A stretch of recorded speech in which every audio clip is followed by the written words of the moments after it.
రామ్ చరణ్ హీరోగా, శంకర్ దర్శకత్వంలో game changer cinema తెరకెక్కుతున్న సంగతి తెలిసిందే. నిజానికి ఈ సినిమా 2021 సెప్టెంబర్ 8న అధికారికంగా లాంచ్ అయింది.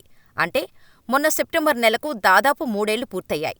శంకర్ సినిమా అంటే భారీ బడ్జెట్, భారీ సెట్లు వేయాల్సి ఉంటుంది. కానీ మరీ ఇంతగా 3 ఏళ్లు సమయం పడుతుందా అనే అనుమానాలు అభిమానుల్లో ఉన్నాయి. దానికి తోడు మధ్యలో ఇండియన్ 2 సినిమాను కూడా శంకర్ షూట్ చేయాల్సి వచ్చింది. అందువల్లే ఈ సినిమా లేటైందని అందరూ భావిస్తూ వచ్చారు. అయితే ఈ సినిమా లేట్ అవటానికి అసలు కారణం తాజాగా శ్రీకాంత్ వెల్లడించారు. శ్రీకాంత్ ఈ సినిమాలో ఒక కీలక పాత్రలో నటించారు.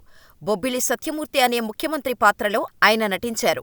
లేటెస్ట్గా ఈ సినిమా ప్రమోషన్స్లో భాగంగా మీడియాతో ముచ్చటిస్తున్న శ్రీకాంత్ ఈ సినిమాలో ఎక్కువగా కాంబినేషన్ సీన్స్ ఉండటం వల్లే లేటైందని అన్నారు. తమతో పాటు మిగతా నటీనటులు అందరూ దాదాపుగా స్టార్ యాక్టర్స్, వాళ్ళందరూ వేరే వేరే సినిమాల్లో కూడా బిజీగా ఉంటారు.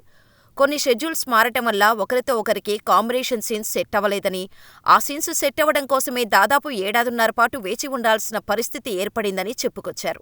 కానీ ఈ సినిమా శంకర్ మార్క్ పొలిటికల్ డ్రామాలా ఉంటుందని, ఖచ్చితంగా ప్రతి ఒక్కరూ ఎంజాయ్ చేసేలాగానే ఉంటుందని అన్నారు.